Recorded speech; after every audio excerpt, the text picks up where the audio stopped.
Hello and welcome to my channel. ठीक है, तो चलो देखते हैं। कल की जो एनालिसिस थी उसमें लेवल्स तो ठीक निकाले थे, लेकिन एक साइकोलॉजिकल पॉइंट थोड़ी गड़बड़ हो गई। हमें लग रहा था कि आ, हमारे डीआईज है मार्केट को अच्छा खासा सपोर्ट देंगे, just to counter the Hindenburg report. लेकिन एक दिन का खेल था सपोर्ट का, और आज जब लेवल्स हमारे ट्रिगर होने स्टार्ट किया तो एक टारगेट के बाद दूसरा टारगेट हिट होना स्टार्ट हो गया। बहुत अच्छी खासी सेलिंग। ठीक है, तो इसीलिए कहते हैं अपने व्यू पॉइंट पे बिल्कुल स्ट्रिक्ट होकर बिल्कुल बैठना नहीं चाहिए, हमेशा फ्लेक्सिबल होना चाहिए। तो आज फ्लेक्सिबिलिटी दिखाई जिन लोगों ने, उन्हें अच्छा प्रॉफिट हुआ होगा। चलो, अब हम सीधे सीधे ओपन इंटरेस्ट पोजीशन का देख लेते हैं क्या कहानी है, और उसके हिसाब से कल क्या हो सकता है वो हम थोड़ा एनालाइज करने की कोशिश करते हैं। ठीक है, तो क्लाइंट की जो पोजीशन बनी है, क्लाइंट ने क्या किया है, आज फ्यूचर को थोड़ा सा सेल भी किया, थोड़ा सा बाई भी किया है। तो बाइंग की क्वांटिटी जो है करीबन 31,000 क्वांटिटी थोड़ी ज़्यादा है सेलिंग से, तो वो थोड़े से बुलिश पोजीशन लेके चल रहे हैं। इस मंथ की क्लोजिंग एक्सपायरी उनके हिसाब से थोड़ी सी बुलिश होनी चाहिए। ठीक है, क्योंकि उनकी पोजीशन होल्डिंग में अच्छी खासी बढ़ गई। कॉल साइड में क्या किया उन्होंने, कॉल साइड में उन्होंने 2,69,000 जो है, सॉरी 26,96,000 कॉल की बाइंग की, और 22 लाख कॉल की सेलिंग की। तो करीबन 4,22,000 कॉल की बाइंग ज़्यादा है। तो ये अच्छा खासा बुलिश पोजीशन कैरी कर रहे हैं कल के लिए। इन्हें लगता है कि कल मार्केट में एक बाउंस आएगा। आज अच्छी खासी सेलिंग आई है तो कल बाउंस आएगा। पी में उन्होंने क्या किया, अपने जितने भी उनके पोजीशन थे उसमें अच्छी खासी उनको प्रॉफिट हुआ होगा, तो उन्होंने सारे जो पी है बुक कर लिया, प्रॉफिट बुक कर लिया आज। ठीक, तो इसके कारण जो इनकी पी में भी पोजीशन जो है, जो उनकी जो होल्डिंग है, वो पी में भी उनकी, क्योंकि अच्छी खासी उन्होंने पी की बाइंग को बुक किया है, तो पी की जो होल्डिंग है वो आपकी बुलिश की तरफ शिफ्ट हो गई है। ठीक है, तो ये ओवरऑल जो है अच्छे खासे बुलिश हो चुके हैं, अच्छे खासे बुलिश पोजीशन बना रखा है उन्होंने। इन्हें ये लगता है कि कल अच्छा खासा बाउंस बैक हो सकता है मार्केट में। डीआईज ने क्या किया है, डीआईज ने भी आज मार्केट में डाउनफॉल आया तो पुट जो बाई का पर्पस ही उसका ये होता है हेजिंग का, इंश्योरेंस। तो आज उसने अपने इंश्योरेंस क्लेम कर लिया। ठीक, अच्छी खासी क्वांटिटी में इंश्योरेंस क्लेम किया, और क्योंकि वीकली या मंथली एक्सपायरी पास आ रही है तो उन्होंने फर्दर और इंश्योरेंस को कंटिन्यू करने के लिए फ्यूचर को थोड़ा सा शॉर्ट कर दिया। ठीक है ना, 2100 क्वांटिटी शॉर्ट कर दिया। ठीक है ना, ये पहले ही बताता रहा कि डीआईज आपका एज ए ट्रेडर डेरिवेटिव के सेगमेंट्स में नहीं करते। डेरिवेटिव के सेगमेंट्स में या फिर डीआई जो है केवल केवल हेजिंग के पर्पज से ही इन्वॉल्व रहता है। ठीक है, तो हेजिंग उन्होंने अपनी, जो डाउनफॉल आया तो अपनी इंश्योरेंस हेजिंग को कवर किया। ठीक है, प्रॉफिट बुक किया, लॉस को रिड्यूस किया इनफैक्ट। ठीक, और थोड़ी सी और, ताकि फर्दर उनको सेलिंग अगर आए तो उनको जो और भी लॉस ना हो, तो इसके लिए थोड़ी सी फ्यूचर को भी शॉर्ट करके बैठ गए। ठीक, और एफ ने क्या किया, तो एफ ने अपनी लॉन्ग की पोजीशन बुक कर ली फ्यूचर में, और फ्यूचर को 31,000 क्वांटिटी शॉर्ट कर दिया और एक्स्ट्रा शॉर्ट कर दिया। ठीक है, तो ये फ्यूचर में अब थोड़े से बीरिश हो गया। अभी तक इनके पास हल्का सा बुलिश पोजीशन पड़ा था। ठीक है ना, ग्रीन में मतलब बाइंग की पोजीशन सेलिंग की पोजीशन से ज़्यादा थी, 15,000 क्वांटिटी ज़्यादा थी। अब ये उल्टा हो गया, अब 21,000 क्वांटिटी ज़्यादा हो गया है सेलिंग, बाइंग से सेलिंग का पोजीशन। ठीक, तो फिर अब फ्यूचर में भी थोड़े वो बेरिश हो गए। कॉल में क्या किया उन्होंने, कॉल में उन्होंने क्या किया, 5,73,000 कॉल की बाइंग की है, और 4,84,000 कॉल की सेलिंग की है। तो इसके कारण उनके पास कॉल की बाइंग की पोजीशन थोड़ी सी ज़्यादा है। ठीक है ना, 89,268। ठीक, तो हो सकता है कोई एक इंडेक्स हमारा अपसाइड मूवमेंट दिखाए। ठीक है, एक्चुअली में इसमें देखा है तो 3,31,000 है, तो इसका करीबन, इसमें से करीबन 2-3 इसकी हेजिंग के लिए, जो फ्यूचर वो नेकेड बाइंग नहीं करते कभी भी, फ्यूचर नीचे से नेकेड शॉर्ट कभी नहीं करते एफ जो हमारे। ठीक है, तो उन्होंने 31,000 फ्यूचर अगर शॉर्ट किया हुआ है, तो इसको हेज करने के लिए भी उन्होंने कुछ बाइंग की होगी। ठीक है ना, इस 5,63,000 73,000 दिख रहा है, इसमें से करीबन आप पकड़ के चलो कम से कम 1.5 से 2 लाख की जो क्वांटिटी है, वो केवल इसकी हेजिंग के लिए होगी। ठीक है, तो जो नेट टू नेट, अगर जो मुझे, जो मेरा अंदाजा है, वो कॉल जो उन्होंने शॉर्ट किया हुआ है, ये इनकी एटीएम के पास होनी चाहिए, या ये इन द मनी के आसपास या एटीएम के आसपास होनी चाहिए। इसमें से काफ़ी कुछ आपका ओटीएम होगा। ठीक है, और वो हेजिंग के पर्पज से क्रिएट किया जाएगा। ठीक, तो अब पी साइड में उन्होंने क्या किया है, पी साइड अब देखो तो पी की बाइंग उन्होंने 3,90,000 क्वांटिटी बाई की, और सेलिंग केवल 2,27,000 क्वांटिटी ही की है। ठीक है, तो अब इसमें आप इसको कंपेयर करोगे तो उन्होंने 1,62,000 क्वांटिटी पुट की बाइंग की। 1,62,000 मतलब अच्छी खासी क्वांटिटी उन्होंने बाई की है पी को। ठीक है, तो इसके कारण उनकी होल्डिंग भी पी में अच्छी खासी 5,24,000 हो चुकी है बाइंग की। ठीक है ना, पुट की बाइंग की। ठीक। तो ये अब होल्डिंग के हिसाब से भी ओवरऑल देखोगे, नेट टू नेट देखोगे तो होल्डिंग में भी वो बेरिश हो चुके हैं और कल के इंटरडे लेवल के लिए भी बेरिश हो चुके हैं। तो मार्केट में भी फर्दर डाउन ट्रेंड कंटिन्यू रहने के चांसेस हैं। यहाँ से बाउंस बैक अगर आया भी तो थोड़ा बहुत आएगा, पुल बैक तो हमेशा ही होता है। मार्केट ऐसा तो चलती नहीं है कि एक डायरेक्शन में कंटिन्यूसली चलती रहे। थोड़े बहुत पुल बैक आएंगे, लेकिन ओवरऑल ट्रेंड जो है वो डाउन ट्रेंड अभी कंटिन्यू करेगा। जो इनकी पोजीशन एफ आई एस की पोजीशन ये इंडिकेट कर रही है। ठीक। प्रो ने क्या किया है, प्रो ने आज फ्यूचर थोड़ा सा खरीदा है, 18,06,000 क्वांटिटी, और फ्यूचर को शॉर्ट भी किया है। तो ओवरऑल केवल 7,000 क्वांटिटी जो है फ्यूचर में वो नेट बुलिशनेस की तरफ कैरी कर रहे हैं। ठीक। तो फ्यूचर तो ऑब्वियसली मंथ एंड का होगा, मंथ एंड के एक्सपायरी का होगा, या हो सकता है नेक्स्ट मंथ का भी हो। ठीक। तो फ्यूचर से हम कल का इंटरडे पोजीशन इतनी जल्दी हम नहीं चेक कर सकते, उसके लिए हमें कॉल और पुट को ही देखना पड़ेगा। ठीक है, तो कॉल में उन्होंने क्या किया है, कॉल में उन्होंने देखो 4 लाख क्वांटिटी उन्होंने कॉल की बाइंग की थी। ठीक है, और 9,18,000 क्वांटिटी पुट कॉल को शॉर्ट कर दिया। तो मतलब देखो 5,12,000 क्वांटिटी कॉल की शॉर्ट करे हुआ, कॉल को राइट किया हुआ है। तो मतलब अच्छे खासे बेरिस जो है पोजिशन वो कैरी फॉरवर्ड कर रहे हैं कल के लिए। ठीक। पी में क्या किया हुआ है, पी में उन्होंने अपनी जो शॉर्ट की पोजीशन थी पी की उसको बुक कर लिया। ठीक है, कोई भी फ्रेश शॉर्ट की पोजीशन पी को ऐड नहीं किया, और पी की बाइंग की है 39,203 क्वांटिटी। ठीक है, तो पी में भी वो बेरिश है। ओवरऑल उनकी जो नेट टू नेट उनके पास जो होल्डिंग पड़ी है वो भी बेरिश की पड़ी हुई है, और इंटरडे के हिसाब से जो उनकी जो क्वांटिटी बनी है वो भी उनकी बेरिश की तरफ इंडिकेशन कर रही है। तो हमारे दोनों बड़े प्लेयर इनफैक्ट अच्छे खासे बेरिश पोजिशन कैरी कर रहे हैं कल के लिए। तो ये जो ट्रेंड जो है अभी हो सकता है कल या फिर परसों तक जरूर कंटिन्यू करे।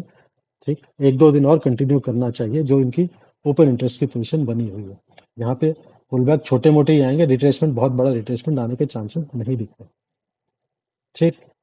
तो ओवरऑल ट्रेंड डाउन ट्रेंड चल रहा है, वो अभी कंटिन्यू करना चाहिए कल। ठीक है, तो चलो प्राइस एक्शन की तरफ देखते हैं।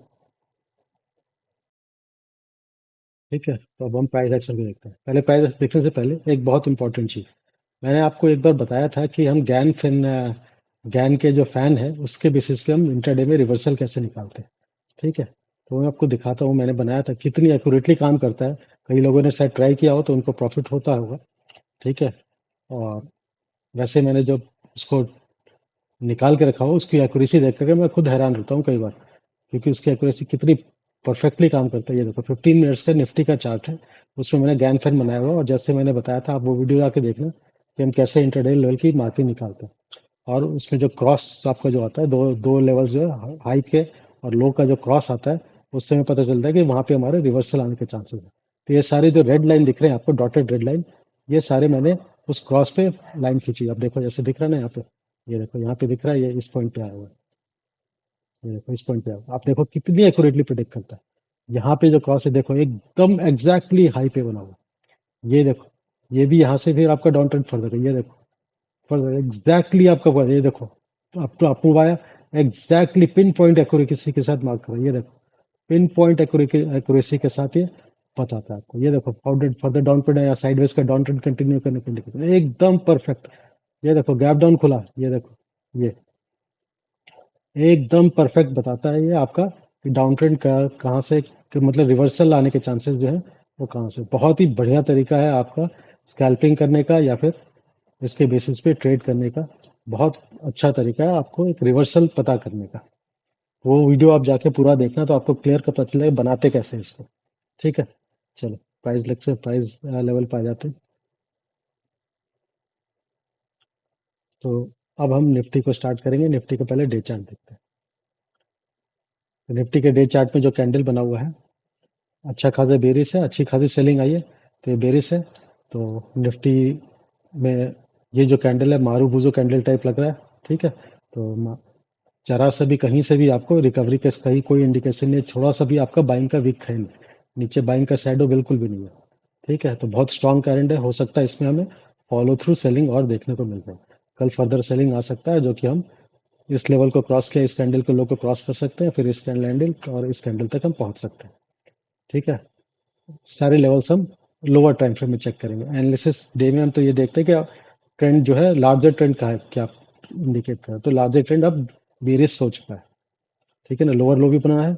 आप देखो कि इस कैंडल के लो के नीचे हमारे एक कैंडल क्लोज हुआ है, तो हमारे डॉ थ्योरी जो होती है उसके हिसाब से भी हम लोअर लो में एंटर कर चुके हैं। ठीक है, और एग्जैक्टली 50% से रिवर्सल लिया है, कल एक 50% तक पहुंचा था। ठीक है, 50% को एग्जैक्ट रिट्रेसमेंट जो है आपका हाई से, ये जो बॉटम है यहाँ का 50% रिट्रेसमेंट से एग्जैक्टली स्टार्ट हुआ। तो ए कंप्लीट आ गया है, बी हो गया है। ठीक है ना, ये जो ए बी सी है जैसा हमने एक्सपेक्ट किया था बिल्कुल वैसे ही बन रहा है।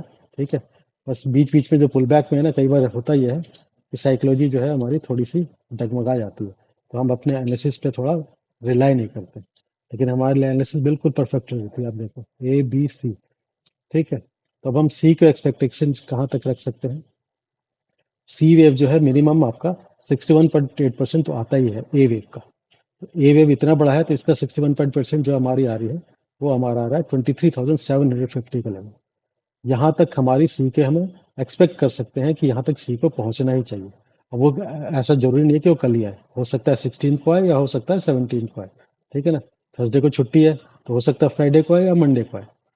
ठीक, तो ये लेवल तक एक्सपेक्ट करा, मतलब ये लेवल से पहले बॉटम नहीं बनेगा, फॉर्म आउट होगा, जो कि हमारी इलीयट वेव की थ्योरी ये कहती है कि हम मिनिमम इस लेवल तक तो पहुंचेंगे ही पहुंचेंगे, बॉटम बॉटम आउट होने से पहले, मतलब ट्रेंड के रिवर्स होने से पहले पहले हम इस लेवल को जरूर टच करेंगे। और इस लेवल को भी अगर एक्सीड कर गए तो हम 38% क्या, और उसके बाद भी अगर कहता हूँ 100% तक जरूर पहुंचेंगे, मतलब 23,315 तक अल्टीमेटली हम पहुंच सकते हैं। ठीक है, तो अब 75 मिनट का कैंडल भी कम्प्लीटली नेगेटिव ही है। तीन आपके आज जो तीनों सारे कैंडल जो आपके डाउन ट्रेंड को इंडिकेट कर रहे हैं, सारे के सारे कैंडल आपके बेरिश कैंडल है। ठीक है, तो हमारा ये ट्रेंड जो है आगे फर्दर कंटिन्यू करने के चांसेस है। ठीक, अब इसको हम 15 मिनट्स में हमारे पास ट्रेडिंग के लिए क्या क्या लेवल है वो निकाल लेते हैं। तो दोनों टाइम फ्रेम में हमारा ट्रेंड जो है नेगेटिव कंफर्म हो गया है। तो अब सीधे बात, सीधे सीधे हम केवल शॉर्ट साइड की तरफ ही फोकस करेंगे। ठीक, तो 15 मिनट्स में हम देखेंगे तो हमारा जो है, अगर कि इसमें कल किसी भी रीजन से ग्लोबल क्यूज वगैरह से कोई भी पुल बैक आए, हमें इस लेवल के आसपास मिले, 24,400, सॉरी 24,250 के आसपास मिले, तो हम फर्दर एक बार फिर से हमें एक अच्छा चांस मिल जाएगा शॉर्ट क्रिएट करने का। ठीक है ना, कहने का मतलब है भाई किसी भी रीजन से ये जो पुल बैक आना स्टार्ट हुआ है, ये यहाँ तक कंटिन्यू करे तो भी हमें सेल का चांस मिल जाएगा, और इन दोनों के बीच से भी हो सकता है आ जाए या फिर इनके ऊपर से भी आ जाए। ठीक है, और डायरेक्टली अगर कंटिन्यू किया ग्रैप डाउन के साथ, तब तो फिर जिनके पास पोजीशन है, होल्ड है, तो उनकी चांदी हो जाएगी। और फिर जिन्होंने पोजीशन बना नहीं रखी है उन्हें वेट करना पड़ेगा एक पुल बैक का, और पुल बैक के बाद ही आपको एंट्री मिलेगी। मतलब अगर ये नीचे आता है, यहाँ कहीं से सपोर्ट लेता है, फिर वापस यहाँ आता है, तब जाके आपको यहाँ पे आपको एंट्री का चांस मिलेगा, या फिर यहाँ पे आपको एंट्री का चांस मिलेगा। ठीक है, तो इनिशियली जैसे ही ये डाउन ट्रेंड स्टार्ट हुआ था, मैंने उसी दिन बोला था कि ये बहुत अच्छा टाइम है आपको पोजिशनल ट्रेड लेने का। मतलब मंथ एंड के आसपास का 21, शायद 21 अगस्त का बोला था मैंने, 21 अगस्त या उसके बाद कि आप एक्सपायरी का पीई खरीद के बैठे। ठीक है, सारे पुल बैक में डरना नहीं, मैंने ये बताया था कि पुल बैक आएंगे, ऐसा नहीं होगा डायरेक्टली नीचे जाएगा, पुल बैक जरूर आएंगे, लेकिन आप अगर मंथ एंड के आसपास की या जुलाई अगस्त 21 के बाद के आसपास की आप पी खरीद के बैठोगे, तो वो पोजिशनल ट्रेड आपको बहुत बेनिफिट दे के जाएगा। और एक्चुअली देख लो, जहाँ तक मेरा ख्याल है, अगर किसी ने किया हो तो उसको अच्छा खासा प्रॉफिट हो रहा होगा। ठीक है, क्योंकि जब इस तरह के ट्रेंड आते हैं, जब डाउन ट्रेंड आता है, ठीक है, और इलीट वेव से कंफर्मेशन हमें मिल जाती है, तो हम पोजिशनल ट्रेड के लिए तैयार हो जाते हैं। तो इलीट वेव की थ्योरी के हिसाब से वेव ए में हम कॉल की पुट की बाइंग कर सकते हैं, और वेव सी में पुट की बाइंग कर सकते हैं। वेव बी में नॉर्मली कॉल और पुट की बाइंग नहीं की जाती, वेव बी में सेलिंग की जाती है। रेंज बाउंड होता है वेव बी, और टाइम टेकिंग होता है वेव बी, तो इसलिए वहां पे कॉल और पुट की बाइंग नहीं की जाती, वहां पे कॉल और पुट को शॉर्ट किया जाता है। अपर साइड का कॉल शॉर्ट किया जाता है और लोअर साइड का पुट शॉर्ट किया जाता है। लेकिन जिनके पास कैपिटल कम हो और इतना कुछ नहीं कर सके, वो वेव बी को ट्रेड करने के लिए शॉर्ट नहीं कर सकते, तो फिर वो स्कैल्पिंग कर सकते हैं वेव बी में, लेकिन वेव बी में ऑप्शन की होल्डिंग वाली ट्रेड नहीं की जाती। मतलब जब वेव बी इनिशिएट हो रहा है, आपके पास पहले से वेव ए के स्टार्टिंग से अगर पुट की बाइंग पड़ी हुई है, तब तो कोई दिक्कत नहीं है, आपको पुल बैक का आपका वेव वे का पुल बैक आपका कहाँ तक आ रहा है उसको देखते हुए आप उसको फिर स्टॉप लॉस अपने ट्रेल करते हुए चलो। ठीक है। तो अब यहाँ से हमारे पास जो लेवल आ रहे हैं, कल हमारा पहला लेवल होगा वो हमारा 27 था, 24,000 के राउंड फिगर के आसपास हम एक सपोर्ट की एक्सपेक्टेशन कर सकते हैं। तो पहला जो हमारा टारगेट हमारा इसके आसपास आने के चांसेस हैं। ठीक है। तो यहाँ पे हम एक सपोर्ट की एक्सपेक्टेशन रख सकते हैं। ठीक। तो अगर गैप डाउन हुआ इसके नीचे तो फिर हम जो है, अगर किसी ने अभी तक बाई नहीं किया है तो वह इस पुल बैक का वेट करके फिर यहाँ पे वो एंट्री कर सकता है। और नहीं तो फिर हो सकता है कि अब एंट्री का मौका मिले नहीं। एंट्री का मौका अब आपको स्कैल्पिंग के लिए मिलेगा। और वैसे आपको एंट्री का मौका मिस हो चुका है कईयों के लिए। बस अगर अच्छा पुल बैक आया तभी आपको हो सकता है चांस मिल जाए। ठीक है। तो अब सेकंड हमारे पास टारगेट क्या होगा? सेकंड टारगेट हमारे पास ये वाला स्विंग है जो कि 23,972 का है। ठीक है। इसको ही ब्रेक किया तो फिर ये स्विंग है। ठीक है। ये सारे सपोर्ट ब्रेक होने के बाद हम फिर 61 पर इस लेवल पे 23,750 के लेवल तक पहुंच सकते हैं। ठीक है। ये हमारा एक नेक्स्ट टारगेट हो जाएगा। ठीक है। और उसके भी नीचे आने से फिर हम जो हमारा 38.2 का लेवल है वो हम अचीव करेंगे। ठीक। तो यहाँ से जो डाउनफॉल है अभी 120 130 पॉइंट का तो यहाँ पे दिख ही रहा है। यहाँ से राउंड फिगर करीबन 100 पॉइंट दूर है। तो 100 पॉइंट के आसपास तो हम जा ही सकते हैं अभी भी। कल टूट सकता है फॉलो थ्रू सेलिंग में। ठीक। और उसको भी ब्रेक किया तो फिर हमारे पास 972 का लेवल है। ठीक। और उसके भी नीचे गए तो फिर मतलब फिर 100 पॉइंट, फिर 100 पॉइंट, और फिर फर्दर आपका 100 पॉइंट। तो 100 पॉइंट्स पे आपको हर एक लेवल आपको मिलता चला जाएगा। तो ट्रेंड नेगेटिव हो चुका है। ठीक है। तो पुल बैक में आपको अगर पॉजिटिव मिले तो आप शॉर्ट करके चल सकते हैं। अगर आपका शॉर्ट की पोजीशन ऑलरेडी एग्जिस्ट करती है तो उसको ट्रेल करते, स्टॉप लॉस को ट्रेल करते हुए चले। मतलब आपका स्टॉप अगर आपने यहाँ कहीं बाई किया है तो आप स्टॉप लॉस को इस पॉइंट पे लाके छोड़ दें। ठीक है। चलो अब बैंक निफ्टी को देख लेते हैं।